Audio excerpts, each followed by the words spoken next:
Estás viendo El Centro, la voz del Maule. Hola amigos del Centro TV, bienvenidos nuevamente a un capítulo de Ciencia con Doc desde la Universidad Católica del Maule, uno de sus laboratorios de química. Hoy tenemos para presentarles un tema interesante que se ve muy a menudo en los contenidos de ciencias naturales del séptimo año básico, que se trata de separación de mezclas. Si les gusta el capítulo, no olviden suscribirse al Centro TV y activar la campanita para que se les avise que un nuevo episodio de este programa está presente.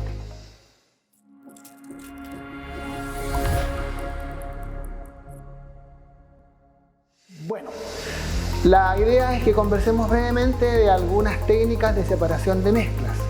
Para esto, brevemente introduzcamos la temática haciendo una clasificación bien rápida de la materia. Recuerden que la materia que nos rodea se clasifica químicamente en sustancias puras, por un lado, y en mezclas, por otra parte. Las sustancias puras, bien saben, son los elementos y son los compuestos, y las mezclas, ¿cierto?, son ya la combinación de un elemento más un compuesto, o quizá la combinación de dos o más compuestos. Una manera de diferenciar entre sustancia pura y mezcla, bien sabemos, ¿no es cierto?, que es aquella que dice relación con los métodos para separar estas sustancias. Así las cosas, las sustancias puras, para separarlas en sus componentes básicos, se requiere de métodos físicos, de métodos químicos bastante complejos, bastante precisos. Por su parte, para separar los componentes de una mezcla, se puede hacer fácilmente por métodos físicos sencillos, entre los cuales citamos, por ejemplo, la evaporación, la levigación, la centrifugación, la filtración o la destilación. La idea entonces es que hoy rápidamente mostremos 4 de estas técnicas de fácil aplicación. Pues bien, vamos a comenzar entonces a proceder con 4 técnicas de separación muy habituales en los trabajos de laboratorio. En primer término, vamos a proceder, como dije, a determinar de alguna forma el porcentaje de agua que tiene una sal hidratada. Esta sal de color azul, voy a sacar un poquito, se llama sulfato de cobre pentahidratado. Significa que por cada una molécula de sulfato de cobre, en su estructura, esta sal contiene 5 moléculas de agua. Por lo tanto, a través de una evaporación simple, vamos a intentar cuantificar cuánta agua tiene. Para ello, en una balanza tomo la masa de un crisol por separado y me da aproximadamente, si yo quisiera ver esto, nuevamente lo saco, 26,07 gramos. Voy a agregar una cantidad X de sal y aproximadamente son 3,5 gramos de sal. Ahora procederemos a calentar en una manta calefactora, en una placa calefactora, por unos 5 minutos, de tal forma que proceda la evaporación del agua que contiene esta sal. Esto nos toma un tiempo, por tanto volveremos una vez que haya pasado los minutos necesarios. Bien, ya ha pasado el tiempo suficiente para que se haya evaporado una buena cantidad de agua que tenga esta sal. Por tanto, ya la hemos enfriado un poquito, esperando el tiempo necesario, y la vamos a depositar completamente en la balanza, es decir, el crisol más la sal deshidratada. Y este valor aproximadamente nos da 28,59 gramos. Por lo tanto, si nos acompañan acá a la pizarra, ¿no es cierto?, teníamos una masa de crisol solo de 26,1 gramos, el crisol más la sal seca recién sacada de la estufa o del calentador, 28,59 gramos. Por tanto, si hacemos una diferencia entre el valor de 28,59 y 26,1, vamos a obtener el valor de la masa de la sal seca. De tal forma entonces que comparamos la masa inicial de la sal con agua, que era 3,3 gramos, menos la sal seca, y obtenemos un total de 0,81 gramos de agua que se evaporaron. Esto lo podemos cuantificar en términos de porcentaje, de tal forma que si pensamos que inicialmente la sal con agua era el 100%, ¿no es cierto? Veamos entonces a qué porcentaje le corresponde el agua que se evaporó, los 0,81 gramos. Y esto, muy simple, un cálculo nos va a decir lo siguiente, que, ¿no es cierto?, 81 dividido en 3.3, aproximadamente un 24,54% de agua que encontramos experimentalmente en la sal. Si hacemos un cálculo teórico, tomando la masa molar de esta sal, cuya fórmula es la que ven acá, la masa molar de la sal hidratada es 249,54 gramos, lo que equivale a un 100%. Por tanto, la masa solo del agua, de las 5 moléculas de agua, va a ser igual a 90 gramos, de tal forma que hacemos esta estimación y nos da un porcentaje teórico de 36,07% de agua que tenga esta sal. Si comparamos con el valor experimental, obviamente este valor experimental es menor, y eso muy probablemente es debido a que nos faltó, ¿no es cierto?, tiempo para evaporar toda el agua. Es esa una forma, ¿no es cierto?, de explicar y de cuantificar de alguna manera, usando la técnica de evaporación, saber cuánta agua tiene una sal. Bien, una segunda técnica de separación de mezclas se hace en lo que se llama un embudo de separación. Este es un embudo, ¿cierto?, muy particular que existe en los laboratorios, que tiene esta forma bien particular, y aquí al centro tiene una llave que regula el paso del líquido, es decir, un estrechamiento en algún momento, de tal forma que tú puedes controlar el flujo de la sustancia que está cayendo hacia un recipiente abajo. Vamos a mezclar, en este caso, aceite con agua. Tenemos un poco de aceite en el embudo, le voy a agregar agua. Ustedes saben que estas dos sustancias no se mezclan, cae un poquito ahí, pero lo de menos. Entonces, ¿no es cierto?, tengo de alguna manera una mezcla de aceite con agua. Para que veamos qué ocurre, voy a agitar, intentar de que esto se homogeneice, a ver si se mezcla, y por razones obvias que todo el mundo conoce, ¿no es cierto?, o debido a la diferencia de densidad, el agua tiene una densidad mayor que el aceite, por tanto el aceite tiende a quedar sobre la fase agua, de tal forma que esto sería lo que se conoce como una mezcla heterogénea, en donde la fase aceite, ¿no es cierto?, que es la fase orgánica en este caso, va a quedar en la parte superior y la fase agua quedará en la parte inferior. Vamos a esperar un poquito que se separen las fases, de tal forma que nos tomaremos unos 3 minutos para que esto ocurra, y vamos a proceder a la separación de ambas sustancias. Muy bien, mientras esperamos que se separe la fase acuosa de la fase orgánica, el aceite en la mezcla que estábamos observando, vamos ahora a proceder a realizar una filtración al vacío. Esto es muy fácil, ¿cierto? Si lo comparamos con una filtración simple, basta que dispongamos de un embudo, de un filtro adecuado, ¿no es cierto? Y por gravedad podemos, por ejemplo, separar arena de agua. Ustedes, ¿cierto?, entenderán que en el papel filtro o en el filtro colador que tengamos en el embudo va a quedar la parte sólida, que sería la arena, y obviamente por gravedad irá cayendo hacia el recipiente receptor, ¿no es cierto?, el agua. En este caso vamos a suponer que queremos cuantificar una sustancia o un producto que se forma al reaccionar dos otras sustancias distintas.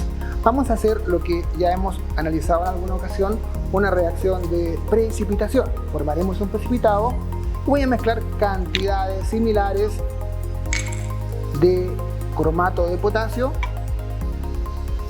una cantidad determinada, e igual cantidad de el compuesto o sal en solución llamado nitrato de plata.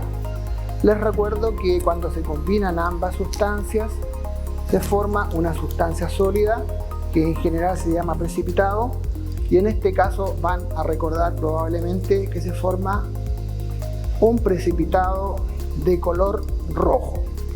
El precipitado, cierto, de color rojo que apareció en esta reacción es un sólido que por gravedad tiende, como su nombre lo dice, a precipitar hacia el fondo del envase, de tal manera que la idea, como dije al comienzo, si hubiéramos determinado las masas que reaccionan, podríamos quizá cuantificar de alguna manera la cantidad de producto formado.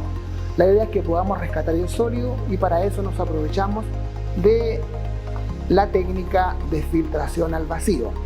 Esta consiste en utilizar lo que se llama un embudo Büchner, ¿de acuerdo? Que va adherido y adosado a lo que se llama un matraz quitasato. Este embudo Büchner, si lo pudieran ver rápidamente, tiene una porosidad, tiene un filtro, ¿cierto?, en su interior. Para que podamos recibir el producto formado, nos aprovechamos de un papel filtro que adaptamos, ¿no es cierto? Dejamos caer la mezcla dentro del papel filtro, tratando de rescatar todo el sólido posible, y si esperamos que por gravedad caiga va a ocurrir aquello, pero obviamente, ¿no es cierto?, podemos ayudarnos con una filtración al vacío. Para eso tenemos una bomba conectada al matraz que, ¿no es cierto?, hace una succión y acelera un poco el proceso. Ustedes lo pueden apreciar. Observen que acá, ¿no es cierto?, en el vaso de precipitados me queda un poco de sustancia que necesito rescatarla, por tanto hago un leve enjuague con agua destilada de tal forma de rescatar la mayor cantidad de sólido posible. Vuelvo a agitar y vierto nuevamente en el papel filtro. Y por supuesto que esperando el tiempo suficiente, con paciencia, como es el trabajo científico en muchas ocasiones, podemos, ¿no es cierto?, obtener nuestro precipitado que podemos luego llevar a la estufa, deshidratar y tomar la masa correspondiente a la sal, en este caso, que es cromato de plata de color rojo, que se ha obtenido finalmente producto de esta reacción. Y aquí entonces, ¿no es cierto?, una técnica nueva que es la filtración al vacío, que se llama, ya que se utiliza esta bomba que hace la succión y procede a acelerar el proceso de filtración. Vamos a dejar un ratito, ¿cierto? Al final mostraremos cómo nos quedó el residuo, de tal forma que volveremos ya a la anterior técnica, que era la separación de las dos fases, para que procedamos a hacer la división de una fase y otra. Muy bien, ya hemos esperado el tiempo suficiente y la fase acuosa, que está abajo, se ha separado suficientemente de la fase orgánica, que es el aceite, de tal forma que ahora procederemos a la separación de ambas. Obviamente, ¿cierto?, nos aprovechamos de la llave con mucho cuidado y a la altura de nuestros ojos. Procedemos a abrir la llavecita que permitirá el paso, en este caso del agua, lentamente, ¿no es cierto? La estoy recibiendo en el vaso, de tal forma que ya hemos llegado a la línea de separación y con rapidez evitamos que siga pasando aceite hacia abajo, de tal manera que nos quedó la fase orgánica arriba, que sería la fase, ¿no es cierto?, aceite, y abajo la fase acuosa, en donde obviamente separamos al agua de esta mezcla heterogénea. Obviamente esto tiene muchas más aplicaciones en técnicas de laboratorio. Podemos, ¿cierto?, tener muchas fases orgánicas con otros compuestos orgánicos, sustancias un poquito más sólidas a veces, que nos permite hacer una separación adecuada de dos fases. Bien, para que concluyamos entonces con la técnica de separación por filtración al vacío, ya observamos que no hay escurrimiento de líquido hacia abajo, hacia el matraz quitasato. Por tanto, detenemos el funcionamiento de la bomba, ¿no es cierto? Y con mucho cuidado intentamos rescatar el papel filtro desde el interior del embudo Büchner y lo depositamos en un vidrio de reloj que probablemente previamente hemos tarado para saber su masa, al igual como hemos tomado la masa, ¿no es cierto?, del papel filtro, y procedemos a llevar a una estufa que nos permita durante el tiempo adecuado, 1 hora o más, a veces hasta 24 horas se puede, desecar y evaporar toda el agua que pueda tener esta mezcla en donde está el precipitado. Una vez, ¿no es cierto?, que tengamos la sustancia seca, el papel filtro seco, transcurrido el tiempo suficiente, podemos hacer, ¿no es cierto?, la cuantificación de qué masa de producto obtuvimos. Y ahí entonces la tercera técnica de separación. Bien, la última técnica de separación se llama o tiene por nombre destilación simple. Para esto, aunque el nombre diga simple, requiere de un instrumental preciso, específico. Lo voy a mencionar, ¿no es cierto?, en este caso es el siguiente. Este tubo que tiene una entrada, ¿cierto?, y tiene una salida, se llama tubo refrigerante. En nombre común le conocen como silvín en algunas partes. Acá tenemos un matraz, ¿no es cierto?, y una salida acodada, un codo que está unido de manera esmerilada.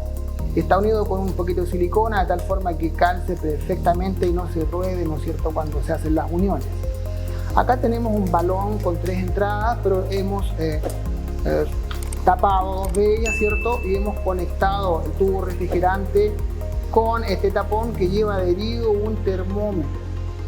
Y esto que ven acá abajo es lo que se conoce con el nombre de manta calefactora, que nos permite un calentamiento uniforme, muy regulado respecto a la temperatura que queramos utilizar. La destilación se debe o se basa fundamentalmente en la separación de mezclas líquidas que tengan diferente punto de ebullición. Aquí, ¿no es cierto?, lo que hemos hecho es tomar un poco de vino de una botella cualquiera, ¿no es cierto?, y hemos echado en el balón una cantidad de 200 mililitros de vino. Esto es un vino tinto, para que veamos el color. Se supone que el vino en sí es una mezcla, ¿cierto?, es una disolución que tiene muchos componentes, entre los que destaca, por ejemplo, el agua, destaca el alcohol etílico, algunos ácidos, otros alcoholes, polifenoles y varias sustancias más. La idea, ¿no es cierto?, es que considerando el punto de ebullición del alcohol etílico o etanol, podamos separarlo de la mezcla. De tal forma entonces que si logramos mantener constante la temperatura en 78,5 grados Celsius, que es el punto de ebullición del alcohol etílico, tendremos casi la certeza de lo que se está evaporando de acá es el alcohol. Una vez, ¿no es cierto?, que se logra la temperatura de ebullición del alcohol etílico, los vapores, ¿cierto?, ascienden y obviamente pasan a través del refrigerante por su parte interna, de tal forma que está recibiendo un baño de agua helada, pues aquí en este sector está entrando agua helada y por este sector está saliendo, de tal forma que los vapores que van internamente puedan, ¿no es cierto?, sufrir el cambio del estado gaseoso al estado líquido, es decir, se condensa, de tal forma que acá obtenemos alcohol etílico puro, es lo que suponemos. Este proceso, por cierto, lleva un rato, así es que nosotros nos preocupamos de que tuviéramos todo listo, de tal forma de yo mostrarles, ¿cierto?, cómo es el montaje, y ya tenemos, créanme aquí, un poco de alcohol. Hay un detallito, esta botella de vino, de donde, ¿no es cierto?, utilizamos la muestra, dice 13 grados alcohólicos. Eso significa 13% volumen en volumen, lo que implica que de cada 100 mililitros de este vino debería haber teóricamente 13 ml de alcohol. Como echamos 200 ml, lo máximo que podríamos aspirar a obtener teóricamente, como digo, son 26 mililitros de alcohol.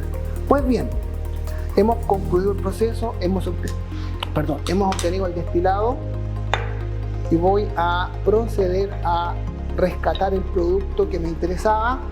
Voy a cerrar, ¿no es cierto?, el ingreso del agua para asegurarme que ya he apagado, si no me equivoco, el manto calefactor, y acá tengo el producto que deseaba. ¿Cómo me puedo asegurar de que se trata de alcohol etílico? De varias maneras. Primero, ¿cierto?, puedo olerlo. El olor al alcohol es típico, ¿cierto?, tomar alguna característica organoléptica. En segundo lugar, puedo pensar en la densidad teórica que tiene el alcohol etílico. Si yo tomo un poco de alcohol puro que tengo del laboratorio y quiero tomarle la densidad, ¿cierto?, aquí tengo 250 ml aproximadamente de alcohol, utilizo lo que se llama un densímetro, que es un aparato que permite medir directamente la densidad del alcohol etílico. Si yo hago, ¿no es cierto?, la medición y me fijo con claridad, Esta escala está grabada, créanme, entre 0.7 y 0.8. Si yo puedo apreciar, ¿no es cierto?, la línea que puedo leer acá, me tienen que creer, ¿no es cierto?, está muy cercana a 0.8, lo que significa 0.8 gramos partido en mililitros. Obviamente, ¿no es cierto?, yo dije, creo, la densidad teórica del alcohol es 0,789 gramos partido en mililitros. Por tanto, yo, si pudiera juntar una cantidad suficiente de alcohol, pudiese, ¿no es cierto?, medirlo directamente con el densímetro. Pero hay otra manera, muy fácil, que consiste en tomar una masa determinada de alcohol, cualquier masa, ¿no es cierto?, perdón, cualquier volumen, quiero decir.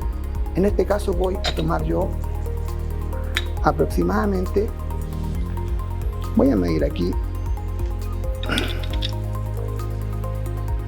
3 mililitros. Los voy a dejar caer en este vaso que está tarado, es decir, está en cero. Lo dejo caer, ¿no es cierto?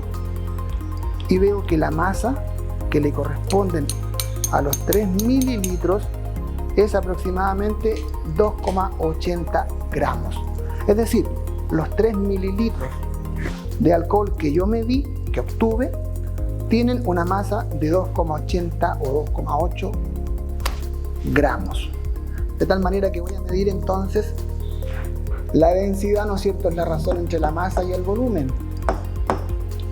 Yo tomé un volumen de 3 mililitros cuya masa, dijimos, era 2,8 gramos.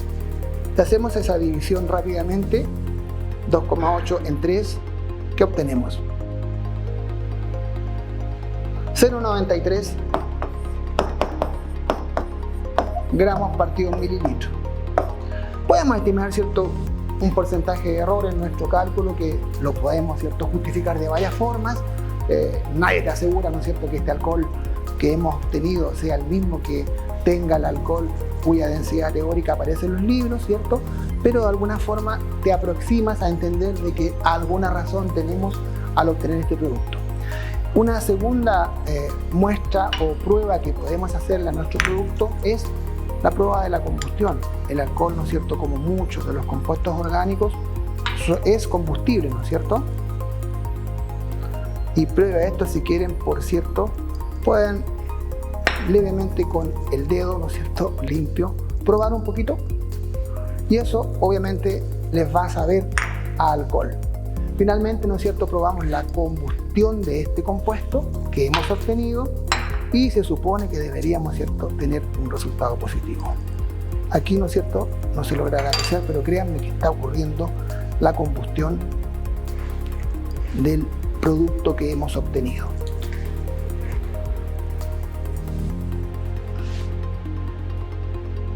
Obviamente, no es cierto que nos va a quedar un residuo, que seguramente ese residuo que no se combustiona claramente debe ser agua que probablemente se nos pudo haber pasado. Y una pequeña aplicación que quiero comentarles a raíz de esto es aquello que generalmente en las fiestas tradicionales, ¿cierto?, se conoce como el consumo del vino navegado. Ya todos hemos visto que se pone una olla, por ejemplo, un recipiente en donde se echa vino, bastante vino, se le agrega azúcar, se le agrega naranja y se procede a hervir este vino. Y obviamente, ¿cierto?, como no se controla la temperatura, lo más probable es que al final de ese vino navegado no tengamos absolutamente nada de alcohol etílico. Porque como no controlamos temperatura, al hervir, ¿no es cierto?, esta mezcla o esta cantidad en la olla, se llega a los 100 grados Celsius y más, de tal forma que se nos evapora el agua, entre otras cosas, y el alcohol se ha evaporado en primer lugar. Por tanto, es muy difícil, ¿no es cierto?, que en el vino navegado encontremos cantidades suficientes de alcohol etílico. Eso sería lo que teníamos para hoy día. Muchas gracias. Pues bien, amigos, hemos concluido este capítulo de Ciencia con Doc, en donde mostramos algunas técnicas de separación de mezclas. No olviden suscribirse al Centro TV y si les gustó el capítulo, activen la campanita para que cada vez que aparezca un nuevo episodio sean ustedes avisados y alertados. Nos vemos en una próxima oportunidad. Hasta pronto. El Centro, la voz del Maule. Este programa es auspiciado por Estudios Legales, especialistas en Derecho Laboral y Derecho Regulatorio de los Recursos Naturales. Visítanos en www.estudioslegales.cl o escríbenos a contacto@estudioslegales.cl. Multicentro, nuestro centro eres tú.